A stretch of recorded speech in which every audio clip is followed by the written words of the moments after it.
Hello everyone, welcome back to SN academy. Guys, आज हम cover करने वाले हैं रिसर्च एथिक्स, जो कि हमारी पेपर 1 की यूनिट 2 का एक पार्ट है। ठीक है, ये सिलेबस में हमारे अलग से गिवन है गाइस, तो इसलिए हम इसको आज अच्छे से कवर करेंगे। ठीक है, देन गाइज मैं आपको सबसे पहले तो बता दूं कि जो एसएन एकेडमी है हमारा चैनल आपको यूट्यूब पे बिल्कुल फ्री क्लासेस प्रोवाइड करवा रहा है। ठीक है, तो यहाँ से आप बेनिफिट ले सकते हैं बिल्कुल फ्री की क्लासेस का। यहाँ पे कोई भी कॉस्ट हम आपसे चार्ज नहीं कर रहे हैं। ठीक है, तो चैनल को सब्सक्राइब कर दो अगर किया नहीं है, और बेल आइकन को प्रेस कर दो, वीडियोज़ के नोटिफिकेशन आपको टाइम टू टाइम मिलते रहेंगे। पेपर 1 में हमारी 2 यूनिट कंप्लीट हो चुके हैं, यूनिट 4 कम्युनिकेशन वाली और यूनिट 6 लॉजिकल रीजनिंग वाली गाइस। ठीक है, तो यहाँ से आप सारी वीडियोस देख सकते हैं विद एमसीक्यूज, मैंने इसको कवर करवाया है। तो इन तीनों, अभी जो सेकंड वाली हमारी चल रही है यूनिट, तो इन तीनों यूनिट्स की अलग से मैंने प्लेलिस्ट तैयार की है गाइस। ठीक है, तो यहाँ से आप इनकी सारी वीडियोज़ देख सकते हैं। ठीक है, तो चलो अब स्टार्ट करते हैं। आज का टॉपिक हमारा रिसर्च एथिक्स क्या होते हैं। सो बेसिकली एथिक्स हमें बताते हैं कि हम कोई चीज़ सही कर रहे हैं या गलत कर रहे हैं। ठीक है, और रिसर्च एथिक्स क्या होते हैं। सबसे पहले तो ethics are said to be standard of professional behaviour. ठीक है, एथिक्स हमें बताते हैं कि हमें प्रोफेशनली कैसे बिहेव करना है, किससे कैसे बात करनी है, किससे कैसे डील करना है, ये सब हमें एथिक्स बताते हैं। ठीक है, दे गाइड रिसर्चर, अब रिसर्चर को कैसे गाइड करते हैं वो। ठीक है, अब वो देखना है हमें। So they guide researcher so that researcher act with integrity especially toward the participant of the research. तो रिसर्चर को ये बताते हैं एथिक्स कि एक रिसर्चर को कैसे बिहेव करना है, स्पेशली जो हमारे पार्टिसिपेंट यानी रिस्पोंडेंट होते हैं, यानी जिनसे हम फॉर्म फिल करवाते हैं, क्वेश्चनियर जो हमारा होता है वो फिल करवाते हैं, या फिर जिनके ऊपर एक्सपेरिमेंट करते हैं, वो कौन हुए, रिस्पोंडेंट या फिर पार्टिसिपेंट भी बोल सकते हैं उनको। तो उनके रिगार्डिंग यानी उनसे कैसे बिहेव करना है एक रिसर्चर को, ये हमें बताते हैं रिसर्च एथिक्स। ठीक है, now code of ethics set out principle of behaviour that researcher should apply in their study. So basically code of ethics क्या होते हैं, यानी एक सेट हो गया एथिक्स का। ठीक है, यानी एक पूरी लिस्ट हो गई एथिक्स की, जो एक रिसर्चर को की बताती है कि उसको अपने रिसर्च के दौरान कैसे बिहेव करना है पार्टिसिपेंट के साथ, या बाकी हर चीज़ के साथ उसको कैसे डील करनी है, ये सब रिसर्च एथिक्स बताते हैं। ठीक है, now American Psychological Association give 5 ethical principle. कुछ याद आया अमेरिकन साइकोलॉजिकल एसोसिएशन से? एपीए स्टाइल, साइटेशन यानी रेफरेंस का स्टाइल, हमने लास्ट क्लास में कवर किया है गाइज। तो ये वीडियो अगर आपने अभी तक नहीं देखी है रेफरेंस स्टाइल वाली, तो जाके देख लो इसको एक बार। ठीक है, प्लेलिस्ट में मिल जाएगी, और इसका लिंक भी मैं नीचे डिस्क्रिप्शन में डाल रही हूँ, प्लस आपको राइट साइड में वीडियो के आई बटन पे ये मिल जाएगी वीडियो। ठीक है, तो यहाँ से आप इसको देखो। So guys, American Psychological association जो है, इसने 5 एथिकल प्रिंसिपल दिए हैं रिसर्चर को कि उसको कैसे बिहेव करना है अपने रिसर्च के दौरान। ठीक है, तो सबसे पहला तो है guys professional competence. Professional competence का क्या मतलब होता है कि जो रिसर्चर है वो कितना प्रोफेशनली कॉम्पिटेंट है, यानी कितना उसको आता है उस सब्जेक्ट का, उस टॉपिक के रिगार्डिंग जो उस जिस पे वो अपनी रिसर्च को कंडक्ट करना चाहता है। ठीक है, सेकंड है गाइस इंटीग्रिटी। अब इंटीग्रिटी क्या होता है? जो होता है उसको अपनी रिसर्च के दौरान ऑनेस्ट होना चाहिए, जेन्युइन होना चाहिए और ट्रूथफुल होना चाहिए। ठीक है, थर्ड है प्रोफेशनल एंड साइंटिफिक रिस्पॉन्सिबिलिटी। जो रिसर्चर होता है गाइज, उसकी प्रोफेशनल और साइंटिफिक रिस्पॉन्सिबिलिटी होती है रिसर्च के दौरान। ठीक है, यानी ना तो उसको अपने प्रोफेशन के जो प्रिंसिपल्स हैं उनको वॉलेट करना है, और ना ही जो हमारे साइंटिफिक, जो उसकी साइंटिफिक रिस्पॉन्सिबिलिटी होती है रिसर्चर की, ना ही उनको वॉलेट करना है। ठीक है, यानी अगर किसी स्पेसिफिक एनिमल पे वो एक्सपेरिमेंट कर रहा है तो उसको ध्यान रखना है कि कोई भी नुकसान ना हो उस एनिमल को। ठीक है, रिसर्च यानी एनिमल फ्रेंडली होनी चाहिए। नेक्स्ट है respect the right, dignity and diversity of people.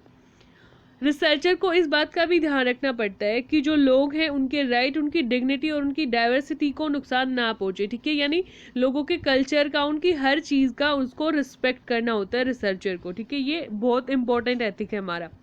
अब सबसे लास्ट है guys social responsibility of researcher. ठीक है, तो बेसिकली रिसर्चर को सोशली रिस्पॉन्सिबल होना चाहिए, यानी ना तो उसको इन्वायरमेंट को नुकसान पहुंचाना है, और ना ही उसको लोगों को नुकसान पहुंचाना है, ना ही उसको सोसाइटी, उसकी रिसर्च ऐसी होनी चाहिए जिससे, जो कि इन्वायरमेंट फ्रेंडली हो, और ना ही सोसाइटी को उससे कोई नुकसान हो जाए। ठीक है, तो ये हमारे जो 5 प्रिंसिपल हैं एथिक्स के, ये दिए थे अमेरिकन साइकोलॉजिकल एसोसिएशन ने। ठीक है गाइज, अब कुछ है principle of students learning research, ठीक है। अब जो स्टूडेंट हैं वो रिसर्च को सीख रहे हैं, फॉर एग्जांपल अगर किसी ने पहली बार रिसर्च स्टार्ट किए, यानी वो है तो रिसर्चर ही बट वो फर्स्ट टाइम रिसर्च से इंट्रोड्यूस हो रहा है, तो उसके लिए क्या प्रिंसिपल है? सबसे पहले cope up with highest possible technical standard. जो भी स्टैंडर्ड या प्रिंसिपल हैं रिसर्च के, उनके साथ उसको कोप अप करके चलना पड़ेगा, यानी मेंटेन करके उसको चलना पड़ेगा, ठीक है। सेकंड है ensure that you are competent in your research. अगर वो किसी टॉपिक पे काम कर रहा है रिसर्चर, तो उसको उस टॉपिक के रिगार्डिंग फुल इन्फॉर्मेशन होनी चाहिए, ठीक है। तो अगर इन्फॉर्मेशन नहीं होगी तो उसको वो कॉम्पिटेंट नहीं हो पाएगा, ठीक है। यानी उसको उसका कोई ना कोई टॉपिक मिस हो जाएगा, सब टॉपिक, इससे उसकी रिसर्च अच्छी नहीं हो पाएगी, ठीक है। नेक्स्ट है करेक्ट रिप्रेजेंट योर एक्सपर्टीज। अब जो सेकंड वाला स्टेप है, यहाँ पे बेसिकली रिसर्चर जो है वो उसको एक्सपर्टीज होना चाहिए अपने सब्जेक्ट में, ठीक है। और थर्ड में है करेक्टली रिप्रेजेंट योर एक्सपर्टीज। उसको अच्छे से रिप्रेजेंट करना बहुत ज़रूरी है। अगर आपको कोई नॉलेज है तो उसको अच्छे से रिप्रेजेंट करना ज़रूरी है, अदरवाइज लोगों को समझ ही नहीं आ पाएगा कि इसको नॉलेज है भी या नहीं है, ठीक है। नेक्स्ट है नो डिस्क्रिमिनेशन, एक्सप्लॉयटेशन और हरासमेंट ड्यूरिंग द रिसर्च। ये बहुत इंपॉर्टेंट है गाइज, कि जो रिसर्चर होता है ना तो उसको कोई डिस्क्रिमिनेशन करना है, यानी ऐसा नहीं है कि वो अपनी कन्वीनियंस के अकॉर्डिंग ही सारी सैम्पलिंग कर ले, ठीक है। और जिन लोगों से वो सैंपल फिल करवाना चाहता है उन्हीं से फिल करवाए, ना कि उनको रैंडमली चूज करे, ठीक है। इससे क्या होगा? डिस्क्रिमिनेशन क्रिएट होगा। तो ना तो रिसर्चर को डिस्क्रिमिनेशन करना है, ना एक्सप्लॉयटेशन करना है, यानी उसको लीडर बन के लोगों का शोषण नहीं करना है, ठीक है। ना ही कोई हरासमेंट उसको करनी है अपनी रिसर्च के दौरान, ठीक है। नेक्स्ट है अवॉइड कॉन्फ्लिक्ट ऑफ इंटरेस्ट। अब कुछ लोगों की मर्जी होती है कि वो अपना जो है फॉर्म फिल करना चाहते हैं या नहीं रिसर्च का, ठीक है। तो ये कॉन्फ्लिक्ट क्रिएट हो जाता है यहाँ पे। रिसर्चर अपना फॉर्म फिल करवाना चाहता है और पार्टिसिपेंट उसको फिल नहीं करना चाहता है, तो ये जो कॉन्फ्लिक्ट है इसको अवॉइड करना होता है, ठीक है, रिसर्चर को। तो उन्हीं लोगों से फॉर्म फिल करवाए जो रियल में उसको करना चाहते हैं। नेक्स्ट है protect confidentiality of respondents.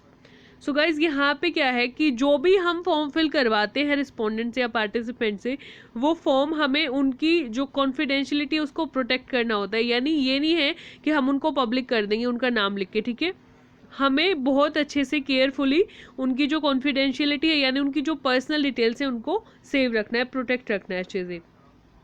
Next है guys always ask for consent. जब भी हम फॉर्म फिल करवाते हैं किसी से या फिर कोई एक्सपेरिमेंट करते हैं किसी के ऊपर, तो सबसे पहले हमें उसकी कंसेंट लेनी बहुत ज़रूरी है, उसकी इजाज़त लेनी बहुत ज़रूरी है। नेक्स्ट है अवॉइड प्लेगरिज्म। अपनी रिसर्च के दौरान हमें प्लेगरिज्म को अवॉइड करना है, किसी का कॉपी करके हमें नहीं लिखना है, ठीक है। हमें ओरिजिनल रिसर्च लिखनी है जो हमने स्टडी की है गाइस, ठीक है। तो ये थे हमारे principle of students learning research. अब कुछ मेन एलिमेंट्स है गाइज हमारे रिसर्च एथिक्स के, जिनके रिगार्डिंग हम उनको कवर करेंगे, ठीक है। तो सबसे पहला एलिमेंट है परमिशन टू रिसर्च। इसमें क्या होता है? सबसे पहले तो it applies in 2 main area. ये 2 मेन एरिया में अप्लाई होता है परमिशन वाला जो केस है, ठीक है। किसमें? सबसे पहले तो जिस इंस्टीट्यूट से हम पीएचडी कर रहे हैं या जिससे हम एफिलेटेड हैं उसकी परमिशन लेंगे, ठीक है, कि हम रिसर्च करना चाहते हैं। अगर हम पीएचडी कर रहे हैं तो हम अपने कॉलेज से लेंगे। अगर हम किसी और ऑर्गेनाइजेशन में काम कर रहे हैं या फिर किसी कॉलेज में अगर हम असिस्टेंट प्रोफेसर हैं तो वहाँ से हम परमिशन लेंगे कि हम ये रिसर्च करना चाहते हैं, ठीक है। तो एक तो परमिशन लेंगे उस इंस्टीट्यूट से, और दूसरा जहाँ से हमें फॉर्म फिल करवाने हैं, जहाँ से डाटा कलेक्ट करना है, दूसरी परमिशन हमें वहाँ से लेनी पड़ेगी, ठीक है। तो यहाँ पे it applies in 2 main areas. Authority to carry out the project, ठीक है, जहाँ से हम अपने प्रोजेक्ट को स्टार्ट करेंगे। तो यानी पर्टिकुलर इंस्टीट्यूशन जहाँ पे हम, जैसे मैंने अभी आपको बताया कि या तो डिपार्टमेंट जहाँ से हम पीएचडी कर रहे हैं या फिर एमफिल कर रहे हैं या फिर कोई भी मास्टर डिग्री जिसमें रिसर्च हो रही है, तो उस इंस्टीट्यूट से हम परमिशन लेंगे। And other is obtaining informed consent from participant. उन पार्टिसिपेंट से जिनसे हमें डाटा कलेक्ट करना है उनकी परमिशन हम लेंगे सेकेंड, ठीक है। तो वो किसी ऑर्गेनाइजेशन में हो सकता है काम कर रहे हो, किसी एम्प्लॉय से हो सकता है हमें डाटा कलेक्ट करना हो, ठीक है, या फिर कोई भी डिपार्टमेंट होगा किसी कॉलेज या यूनिवर्सिटी का, तो उससे अगर हम उनके स्टूडेंट से फॉर्म फिल करवा रहे हैं तो हमें उनकी परमिशन लेनी पड़ेगी, ठीक है। नेक्स्ट है दिस अप्रूवल प्रोसेस के लीड्स ब्यूरोक्रेटिक डिले। अब जो हम ये अप्रूवल लेते हैं, ये परमिशन लेते हैं गाइस, इससे हमें ब्यूरोक्रेटिक डिले या फिर डिले देखने को मिलता है रिसर्च में, ठीक है। जब हम परमिशन लेते हैं तो ऑब्वियसली टाइम मिलता है। कई ऑर्गेनाइजेशन ऐसे होते हैं जो एक बार रिक्वेस्ट करने से नहीं मानते, तो वो बार बार उनको अप्रोच करना पड़ता है हमें, ठीक है। तो इससे क्या होता है, रिसर्च में डिले होता है। इस डिले को दूर करने के लिए हम क्या कर सकते हैं, we can choose project which doesn't require outside permission, ठीक है। हमें आउटसाइड परमिशन की ज़रूरत ही ना पड़े, तो हमें ऐसा अपना रिसर्च का टॉपिक चूज़ कर सकते हैं हम, ठीक है, इन ब्यूरोक्रेटिक डिले को अवॉइड करने के लिए। नेक्स्ट है before starting the collection, data को कलेक्ट करने से पहले researcher must tell participant about the purpose, ठीक है। जब हम डेटा कलेक्ट करते हैं पार्टिसिपेंट से, तो उससे पहले हमें उनको बताना चाहिए कि हमारे रिसर्च का पर्पस क्या है, ठीक है। पर्पस क्या है हमारे रिसर्च का या फिर हमारी एक्सपेरिमेंट का, ठीक है। और हमें इस बात का ध्यान रखना चाहिए कि people first and research second, यानी लोग पहले आते हैं, रिसर्च बाद में आती है। लोगों की वेलनेस का हमें पहले ध्यान रखना है, उसके बाद रिसर्च आती है, ठीक है। तो हमें पार्टिसिपेंट को बताना है कि हमारा क्या पर्पस है इस रिसर्च को करने का, और इसके पॉसिबल आउटकम यानी इसके रिजल्ट क्या आएंगे, ये सब बताना ज़रूरी होता है फॉर्म फिल करवाने से पहले, ठीक है। नेक्स्ट है researcher must answer the question of respondent and should ask for permission to continue. तो यहाँ पे जो रिस्पोंडेंट होता है यानी जो पार्टिसिपेंट होता है जिनसे हमें डाटा कलेक्ट करना होता है गाइस, तो उनके हर क्वेश्चन का आंसर हमें देना चाहिए, ठीक है, रिसर्चर को। और उनकी परमिशन को फिर हमें उनकी परमिशन लेनी चाहिए कि अब हम स्टार्ट कर सकते हैं या नहीं, ठीक है। और हमें रिस्पोंडेंट पे कोई प्रेशर नहीं डालना है कि आपको ये करना है, ठीक है। कोई भी प्रेशर उन पे हम नहीं डालेंगे, क्योंकि प्रेशर में जो वो फॉर्म फिल करेगा, अगर कर भी देगा, अगर वो कर देता है तो उसके बाद हमारे रिजल्ट अच्छे नहीं आएंगे, क्योंकि प्रेशर में कोई भी काम अच्छे से नहीं होता है, ठीक है। नेक्स्ट है researcher must respect respondents right to refuse and right to withdraw at any stage. अगर कोई रिस्पोंडेंट फॉर्म फिल नहीं करना चाहता, मना कर देता है, तो हमें उसकी रिस्पेक्ट करनी चाहिए उसके रिस्पॉन्स की, ठीक है। ये उसकी मर्जी है कि वो फिल करना चाहता है या नहीं, ठीक है। और उसके बाद अगर वो फॉर्म फिल करना स्टार्ट कर देता है और अगर बीच में उसको कोई ऐसी स्टेज लगती है, ऐसा क्वेश्चन लगता है जिसके बाद वो चाहता है कि वो आगे के जो आंसर है उनको नहीं फिल करेगा, तो उसके इस डिसीजन की भी हमें रिस्पेक्ट करनी चाहिए, ठीक है। क्योंकि जो पार्टिसिपेंट होते हैं वो प्रायोरिटी होती है। अभी मैंने बताया पीपल फर्स्ट और रिसर्च सेकंड है, ठीक है। तो ये हमारा एलिमेंट था research to permission to research, ठीक है, पहला एलिमेंट था ये रिसर्च एथिक्स का। सेकेंड एलिमेंट है रिस्पॉन्सिबिलिटीज ऑफ रिसर्चर। रिसर्चर की क्या क्या रिस्पॉन्सिबिलिटी होती है। सबसे पहले कॉम्पिटेंस होना जरूरी है उसका अपने टॉपिक के रिगार्डिंग, अपने रिसर्च के रिगार्डिंग, ठीक है। सेकंड है रिस्पेक्ट टू कल्चर, किसी के भी कल्चर का मजाक उसको नहीं उड़ाना है, ठीक है। रिस्पेक्ट करनी है सबकी डिग्निटी की। Don't get involve with participant, participant के साथ किसी भी तरीके से इन्वॉल्व नहीं होना है उसको रिसर्च करने के दौरान, ठीक है। Do not break any law, कोई भी लीगल लॉ उसको ब्रेक नहीं करना है रिसर्चर को अपने रिसर्च के दौरान। Do not hide information, participant से कोई भी इन्फॉर्मेशन छिपा के नहीं रखनी है, ठीक है। उनको अपने रिसर्च के बारे में सब कुछ डिस्क्लोज करना है कि हमारा क्या पर्पस है और क्या इसके रिजल्ट होने वाले हैं। नेक्स्ट है don't misrepresent themselves and their role, researcher को अपना रोल अच्छे से बताना है कि मैं ये काम करना चाहता हूँ, मैं पर्टिकुलर इस इंस्टीट्यूशन से हूँ, मेरा ये टॉपिक है, ठीक है, और मेरे रिसर्च के ये आउटकम होंगे। खुद को मिस रिप्रेजेंट नहीं करना है कि मैं तो हेड हूँ, मैं ही सब कुछ करूँगा ये वो, ठीक है। उसको क्लियर अपना रोल प्रेजेंट करना चाहिए रिस्पोंडेंट के सामने। एंड लास्ट है नो हार्म टू एनिमल, अपनी रिसर्च के दौरान अगर कोई फॉर एग्जाम्पल एक्सपेरिमेंटल स्टडी कर रहा है तो अपनी रिसर्च के दौरान किसी भी एनिमल को हार्म या नुकसान नहीं पहुंचाना है रिसर्चर को गाइस, ठीक है। अब नेक्स्ट एलिमेंट है हमारा कॉन्फिडेंशियलिटी। कॉन्फिडेंशियलिटी में हम बात करेंगे किसकी कॉन्फिडेंशियलिटी की, जो हमारे पार्टिसिपेंट हैं उनकी कॉन्फिडेंशियलिटी की, ठीक है। तो यहाँ पे guys do not reveal information about participant that leads to expose them, ऐसी कोई भी इंफॉर्मेशन हमें पार्टिसिपेंट की लोगों के सामने नहीं बतानी है जिससे वो एक्सपोज हो जाए, यानी जिससे लोगों को पता लग जाए कि किसके ऊपर इन्होंने रिसर्च की है, ठीक है। यानी उसकी आइडेंटिटी को हमें छिपा के रखना है जिससे हम डाटा कलेक्ट करते हैं गाइस, ठीक है। नेक्स्ट है name of the respondent should not be written in the interview schedule और क्वेश्चनियर। अगर हम सैंपल फिल करवा रहे हैं तो हम क्वेश्चनियर से करवाएंगे, ठीक है। अगर हम इंटरव्यू ले रहे हैं तो हमारा एक इंटरव्यू शेड्यूल होगा।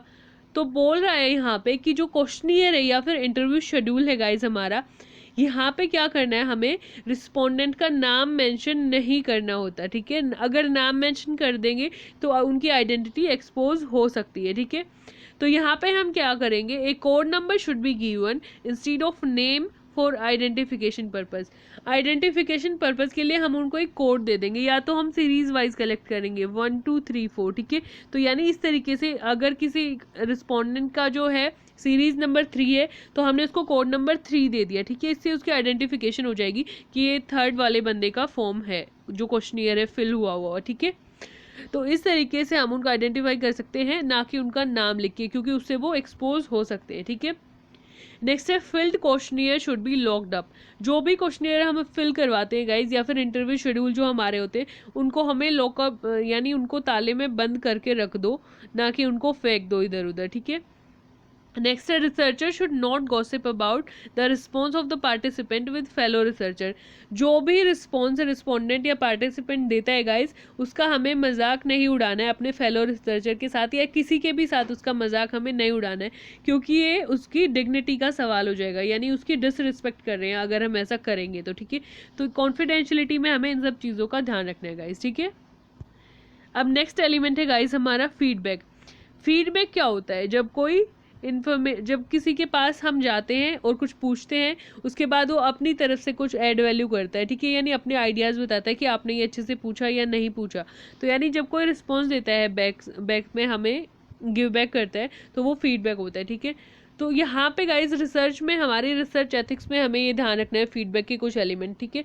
सबसे पहले community feedback is very important, यानी जिनसे हम फॉर्म फिल करवा रहे हैं, जाके डेटा कलेक्ट कर रहे हैं, उन लोगों को हमें फीडबैक देना बहुत ज़रूरी होता है, ठीक है।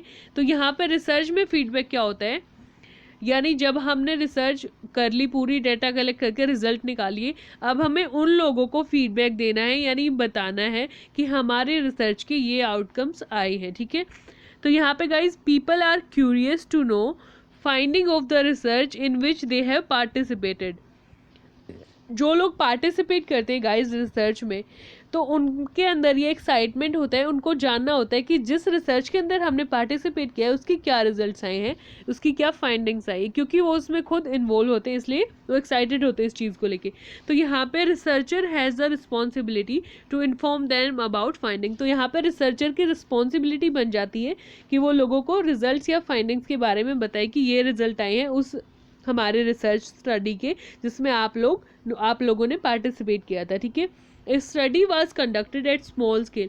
अगर छोटे लेवल पे स्टडी को कंडक्ट करते हैं गाइस, तो वहाँ पे फीडबैक देना आसान हो जाता है। लेकिन अगर स्टडी हमने बड़े लेवल पे की है, बहुत ज़्यादा लोगों से हमने डाटा कलेक्ट किया है, तो वहाँ पे कैसे हम अपनी फीडबैक दे सकते हैं, ऐसे देखो।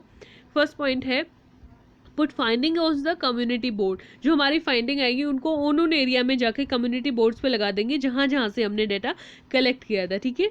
नेक्स्ट है arrange public meeting with the help of community leaders. Community leaders यानी फॉर एग्जांपल गांव में सरपंच हो गए, यहाँ पे सिटीज़ में हमारे जो है म्यूनिसिपल कॉरपोरेशन का जो हेड हो गया, उनकी हेल्प लेके हम पब्लिक मीटिंग कंडक्ट कर सकते हैं और उनमें हम अपनी स्टडी के रिजल्ट्स को रिवेल्व कर सकते हैं, ठीक है।